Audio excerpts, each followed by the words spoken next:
Salut les amis, bienvenue sur Série Club Plus, la chaîne dédiée au résumé de vos telenovelas préférées. J'espère que vous allez tous bien et que la santé est au rendez-vous. Quant à moi, ça va super. Dans cette vidéo, je vais vous faire le résumé de l'épisode 65 et 66 de votre série préférée Sœurs de sang. Cet épisode est marqué par la libération de prison de Agatha et son intégration dans le groupe du Paraíso. Alors restez bien jusqu'à la fin pour être sûr de ne rien rater. L'épisode commence avec la police qui annonce à Agatha qu'elle est libre car quelqu'un a payé sa caution. Celle-ci est contente et pense que c'est Régnier qui l'a payé. Mais arrivée à l'accueil, elle se rend compte que c'est sa mère et Erika qui l'ont payé. Quelque temps après, elles arrivent à la maison et Agatha dit à Adèle qu'elle n'aime pas cet endroit.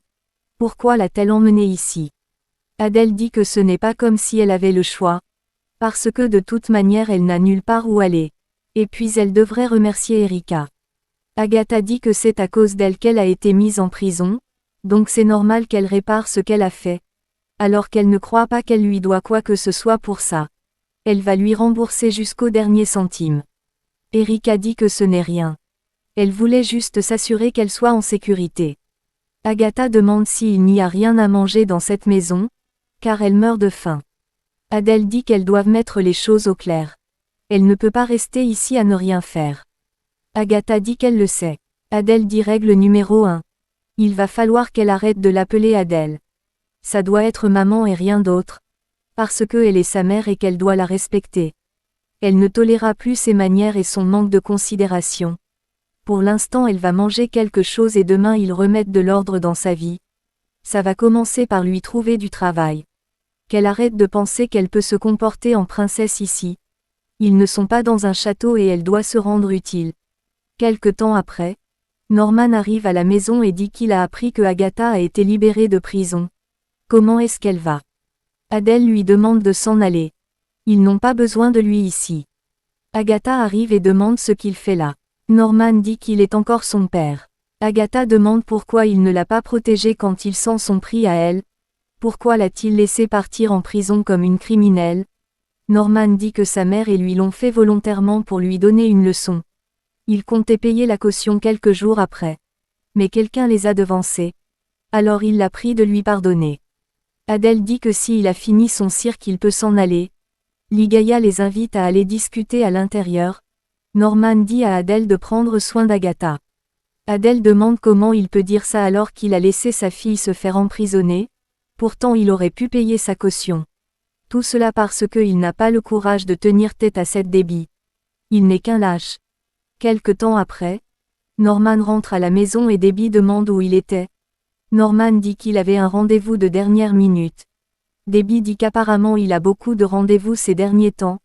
Norman dit qu'il était avec Hector et il ne pensait pas que la discussion prendra autant de temps. De l'autre côté, Régnier passe dans le quartier d'Agatha et lui demande de monter dans sa voiture.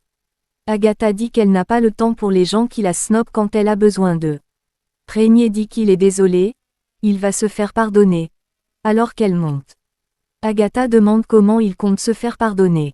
Régnier dit qu'il connaît un endroit où elle pourra trouver du boulot. Ensuite Agatha monte et ils s'en vont. Quelque temps après, ils arrivent dans une agence de recrutement et Régnier dit à Agatha qu'il peut lui trouver du travail en tant qu'assistante, ou encore comme agent de liaison auprès des sociétés avec lesquelles il travaille. Agatha dit qu'elle pensait plutôt qu'il allait l'emmener au Paraíso. Régnier dit qu'il voulait la trouver du travail. Et c'est ici que ça se passe. Agatha dit que ça ne l'intéresse pas. Elle veut travailler au Paraíso. Fabienne et Greg les interrompent en pleine conversation. De l'autre côté, Carrie demande à sa famille s'ils savaient que Agatha avait été libérée. Andrea dit que mamie ne va certainement pas aimer ça. Qui a payé pour qu'elle sorte? Debbie demande à Norman s'il en sait quelque chose. Norman dit que depuis le début il comptait payer sa caution. Mais il s'est retenu uniquement pour lui faire plaisir. Maintenant il est convaincu que Agatha ne lui pardonnera jamais de l'avoir trahi. Il est en colère contre elle. Mais surtout il s'en veut d'avoir fait ça et il se dit qu'il n'aurait jamais dû l'écouter. De l'autre côté, Régnier présente Agatha à ses patrons et celle-ci appelle Fabienne patron. Ensuite elle demande pourquoi ils ont l'air surpris. Elle est déjà allée au Paraíso et elle a entendu que c'est comme ça que les employés l'appellent. Greg demande ce qu'elle raconte. Agatha dit que Régnier ne l'a absolument rien dit. En fait, elle s'est faufilée dans la voiture de sa grand-mère quand elle s'est rendue au Paraíso. Et c'est là qu'elle a découvert l'endroit. Maintenant elle aimerait postuler à un poste au Paraíso. Fabienne dit qu'elle est exactement comme Rosemary. Regarde à quel point elle a de l'assurance. Agatha dit qu'elle sera un atout pour eux. Fabienne dit d'accord. Elle est embauchée. Bienvenue au Paraíso. Agatha le remercie et dit qu'il ne va pas le regretter. Ensuite Régnier la tire pour qu'il s'en aille. Agatha dit à Fabienne à très bientôt au Paraíso. Greg demande à son père s'il est sûr de cette décision.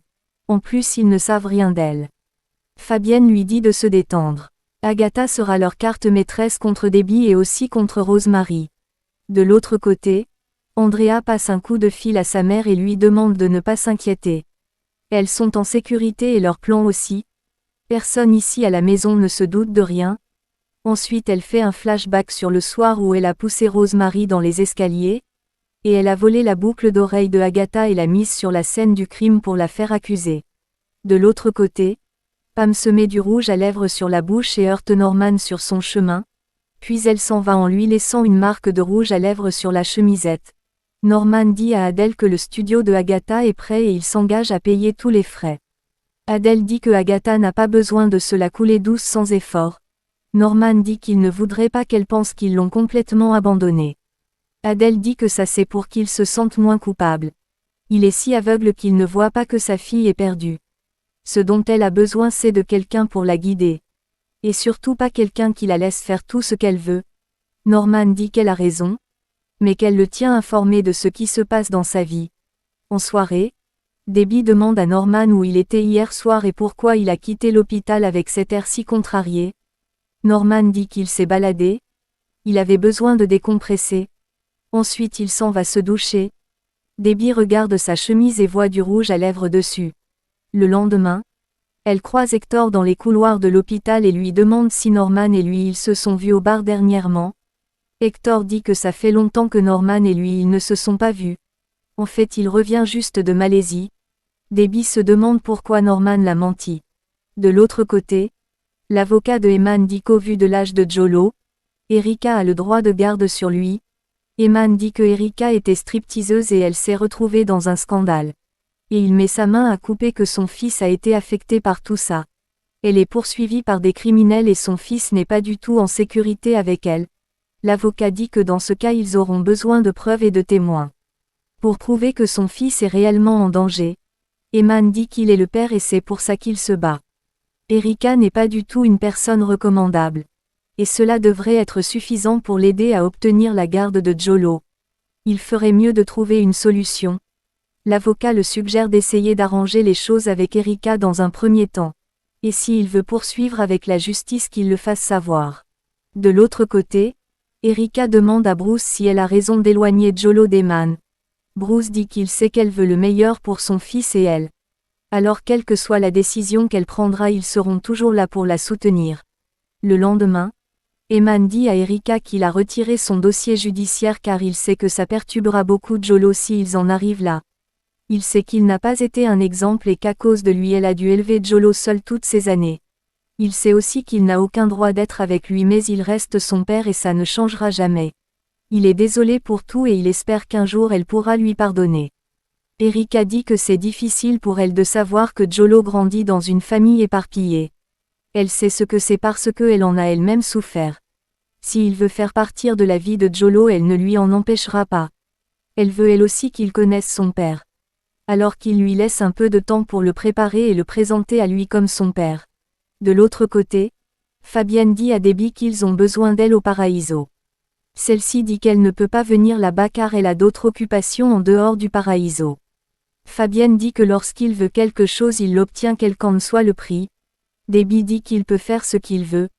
Quelque temps après, Debbie sort de l'hôpital avec Carrie et les hommes de Fabienne se mettent à leur poursuite. Le lendemain, Erika cause au téléphone avec son père, et elle aperçoit les hommes de Fabienne tout près de l'hôpital qui parlent d'une livraison qui arrive à l'entrepôt numéro 15 aujourd'hui. Quelque temps après, Erika dit à ses parents qu'elle a vu les hommes qui la suivaient au centre commercial et qui ont tiré sur Carrie.